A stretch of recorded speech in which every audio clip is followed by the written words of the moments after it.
Hi friends, welcome to Chennai Food. கேரட்டையும் பாலையும் வச்சு ரொம்பவே ஹெல்த்தியான கேரட் கீர் ரொம்ப சுலபமாக எப்படி செய்கிறதுன்னு பார்க்க போகிறோம். வாங்க பார்க்கலாம்.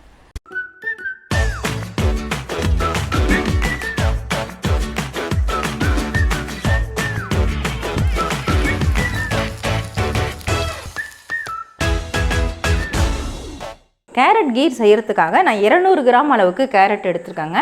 இதோடைய டாப் பாட்டம் போர்ஷன்லாம் கட் பண்ணி எடுத்திருக்கேன். இதோட தோலை நம்ம சீவி எடுக்கணும். இந்த மாதிரி பீலர் யூஸ் பண்ணிவிட்டு தோல் எல்லாத்தையுமே நம்ம சீவி எடுத்துக்கலாம். சீவிட்டு சுத்தமாக வாஷ் பண்ணி எடுத்துக்கோங்க. கேரட்டில் நிறைய சத்துக்கள் இருக்குது. தினந்தோறும் ஒரு கேரட் சாப்பிட்டு வந்தால் கண் பார்வை பிரச்சனையே வராது. கண் பார்வை சம்மந்தப்பட்ட பிரச்சனைகள் எல்லாமே சரியாகும்னு சொல்லுவாங்க. ஏன்னா அந்த அளவுக்கு சத்துக்கள் கேரட்டில் நிறைஞ்சிருக்குது.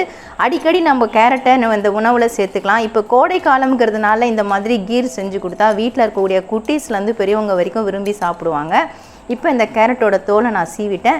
இதே மாதிரி இந்த 2 கேரட்லையும் நான் சீவி எடுத்துக்கிறேன். நான் எடுத்த 3 கேரட்டுமே தோல் எல்லாத்தையுமே சீவி எடுத்துட்டேங்க. இந்த மாதிரி சுத்தமாக சீவி எடுத்துருங்க. கழுவியும் எடுத்துக்கோங்க. இந்த தோல் நமக்கு தேவை கிடையாது. உங்கள் வீட்டில் செடி ஏதாவது வச்சுருந்தீங்கன்னா அதோட வேரில் போட்டுருங்க. செடி நல்லா வளமாக வளரும். இப்போ இந்த கேரட்டை நம்ம கொஞ்சம் பொடிசாக நறுக்குக்கலாம். இந்த மாதிரி ரவுண்ட் ஷேப்லேயே அப்படியே கொஞ்சம் நறுக்கி விட்டுக்கோங்க. இது நீங்கள் துருவிட்டு கூட செய்யலாம். ஆனால் கஷ்டப்பட்டு துருவணுன்ட்டு அவசியம் இல்லை. இந்த மெத்தடில் செய்கிறது ரொம்பவே ஈஸியாக இருக்கும்.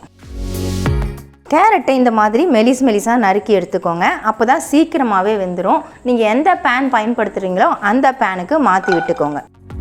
நான் 200 கிராம் அளவுக்கு கேரட் எடுத்திருக்கேன். உங்களுக்கு எவ்வளவு கீர் தேவையோ அந்த அளவுக்கு நீங்கள் செஞ்சுக்கலாம். ஸ்டவ் ஆன் பண்ணிவிட்டு நம்ம கேரட் போட்டு வச்சு அந்த பேனை ஸ்டவ்வில் வச்சுக்கோங்க. நல்லா ஹை ஃப்ளேம்லேயே வச்சுக்கோங்க.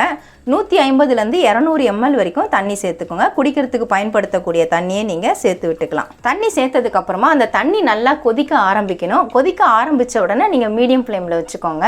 இப்போ நம்ம சேர்த்து விட்ட தண்ணி நல்லா கொதிக்க ஆரம்பிச்சிச்சு. லைட்டாக இந்த மாதிரி கரண்டியை வச்சு ஒரு பரட்டி விட்டுடுங்க. இந்த மாதிரி பரட்டி விட்டதுக்கப்புறமா மீடியம் ஃப்ளேமில் வச்சுட்டு 5 நிமிஷம் மூடி போட்டு விட்டுடுங்க.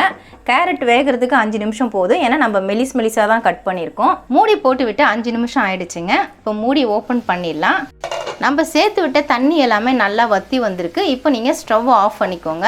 ஆஃப் பண்ணிவிட்டு லைட்டாக ஒரு பரட்டி விட்டுட்டு இதை நல்லா நம்ம ஆற விட்டுக்கணும். சுத்தமாக சூடு இருக்கக்கூடாது. அந்த அளவுக்கு ஆற விட்டுக்கோங்க. கேரட் இப்போ நல்லாவே சூடு ஆறிடுச்சு. சுத்தமாக சூடு இல்லை. கேரட்டும் பாருங்கள் நல்லாவே வெந்திருக்குது.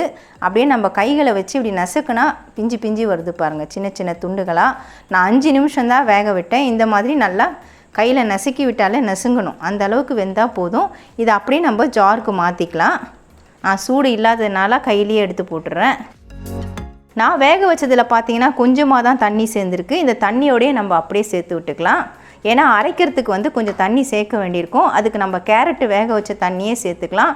சப்போஸ் வேக விட்ட தண்ணி இல்லைன்னா கொஞ்சமாக 1/4 டம்ளர் போல் தண்ணி சேர்த்துட்டு அரைச்சிக்கோங்க. நம்ம அதிகமாக தண்ணி சேர்த்துட்டு அந்த தண்ணி வீணாகக்கூடாது. அதுக்காக தான் நான் குறைவாக தண்ணி சேர்த்தேன். இப்போ இதை ஃபைன் பேஸ்ட்டாக நம்ம அரைச்சி எடுத்துக்கலாம். கேரட்டை இந்த மாதிரி நல்லா ஃபைன் பேஸ்ட்டாக அரைச்சி எடுத்துக்கோங்க. பாருங்கள் நல்லா எவ்வளவு சாஃப்டாக இருக்குது. இந்த மாதிரி அரைச்சி எடுத்துக்கோங்க. இது அப்படியே ஓரமாக இருக்கட்டும். ஸ்டவ் ஆன் பண்ணிவிட்டு ஸ்டவ்வில் பேன் வச்சுக்கோங்க. 300 ml அளவுக்கு நான் பால் எடுத்திருக்கேன். காய்ச்சாத பால் தான் இது. இதை பேனில் சேர்த்துக்கலாம். நான் கவர் பால் தான் எடுத்திருக்கேன். நீங்கள் பசும்பால் கூட பயன்படுத்திக்கலாம். இதில் நம்ம தண்ணி சேர்க்கக்கூடாது. பால் நல்லா காஞ்சி பொங்கி வரட்டும். பால் இப்போ நல்லா காஞ்சிடுச்சுங்க. பொங்கி வர ஆரம்பிச்சிருச்சு. ஸ்டவ்வை சிம் பண்ணிக்கோங்க. ஸ்டவ்வை நல்லா சிம் பண்ணதுக்கப்புறமா நம்ம அரைச்ச இந்த கேரட் அந்த விழுதை இதில் சேர்த்து விட்டுக்கலாம். சேர்த்துட்டு நல்லா அப்படியே கலந்து விட்டுடுங்க. நம்ம பாலில் தண்ணி சேர்க்கலை, நல்லா திக்காக தான் காய்ச்சிருக்கிறோம். அதனால் திக்காகவே இருக்குது. சப்போஸ் பால் தண்ணியாக இருக்கிற மாதிரி இருந்ததுன்னா ஒரு 5 நிமிஷம் நல்லா சுண்ட விட்டுட்டு அதுக்கப்புறமா நீங்கள் அரைச்ச கேரட்டை சேர்த்துக்கோங்க. நான் 200 கிராம் கேரட்டுக்கு 300 கிராம் பால் சேர்த்துருக்கேன். சப்போஸ் நீங்கள் கேரட் அதிகமாக எடுத்தீங்க, 1/2 கிலோ எடுக்கிறீங்கன்னா 1 லிட்டர் வரைக்கும் நீங்கள் பால் சேர்த்துக்கலாம். இப்போ கேரட்டை நல்லா கலந்து விட்டாச்சு. இப்போ அடுத்ததாக நம்ம சர்க்கரை சேர்த்து விட்டுக்கலாம். சர்க்கரை உங்களோட இனிப்புக்கு தகுந்தாப்போல் சேர்க்கலாம். நான் 120 கிராம் அளவுக்கு சேர்த்துருக்குறேன். அதாவது மெஷரிங் கப்பில் 1/2 கப்பு ஃபுல்லாக எடுத்திருக்கேன். அதை இதில் சேர்த்துக்கிறேன். சேர்த்துட்டு மறுபடியும் அப்படியே கலந்து கொடுத்துருங்க. சர்க்கரை கரைஞ்சி நல்லாவே கொதிக்க ஆரம்பிக்கணும். கேரட் சர்க்கரை சேர்த்ததுக்கு அப்புறமா பாருங்கள் நல்லாவே கரையவும் கரைஞ்சிருச்சு, நல்லா இப்போ கொதிக்கவும் ஆரம்பிச்சிருச்சு, நல்லா திக்காக இருக்குது. பார்க்கும்பொழுதே உங்களுக்கே தெரியும். இதில் நான் எந்த கலருமே ஆட் பண்ணலை. அந்த கேரட்டோட நிறம் தான் நமக்கு ஆரஞ்சு கலரில் தெரியுது, லைட் ஆரஞ்சாக இருக்குது. இப்போ கொஞ்சமாக குங்குமப்பூ சேர்த்துக்கலாம்.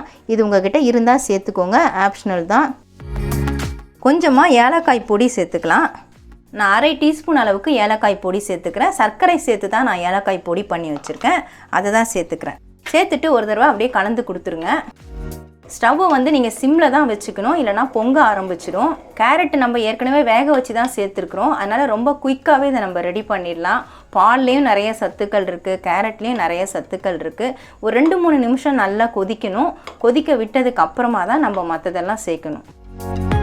3 நிமிஷமாகவே பால் நல்லாவே கொதிச்சிட்ருக்குதுங்க. பாருங்கள் இப்போ இன்னும் கொஞ்சம் நல்லாவே திக்காயிடுச்சு. இதை நம்ம இன்னும் ஃப்ரிட்ஜில் வச்சு சில் பண்ணும்பொழுது இன்னும் நல்லாவே திக்னஸ் வந்துடும். இப்போ நீங்கள் போடக்கூடிய நட்ஸ் எல்லாத்தையுமே சேர்த்து விட்டுக்கலாம். நான் கொஞ்சமாக பிஸ்தா பருப்பு சேர்த்து விட்டுக்கிறேன். 1 டேபிள் ஸ்பூன் அளவுக்கு பொடியாக நறுக்கி வச்சுருக்கேன், அதை சேர்த்துக்கிறேன். 1 டேபிள் ஸ்பூன் அளவுக்கு பாதாம் பருப்பு, அதையும் பொடிசாக கட் பண்ணியிருக்கேன், அதையும் சேர்த்துக்கிறேன். உங்ககிட்ட இந்த நட்ஸ் எல்லாம் இல்லைனா ஒன்றும் பிரச்சனை இல்லை. முந்திரி பருப்பையே நீங்கள் நெய்யில் வறுத்துட்டு சேர்க்கலாம், இல்லை பொடிசாக கட் பண்ணிவிட்டும் நீங்கள் சேர்த்துக்கலாம். அப்படி இல்லைனா சாரா பருப்புன்னு ஒன்று கிடைக்கும், அது என்கிட்ட இல்லை, அதனால் நான் சேர்க்கலை.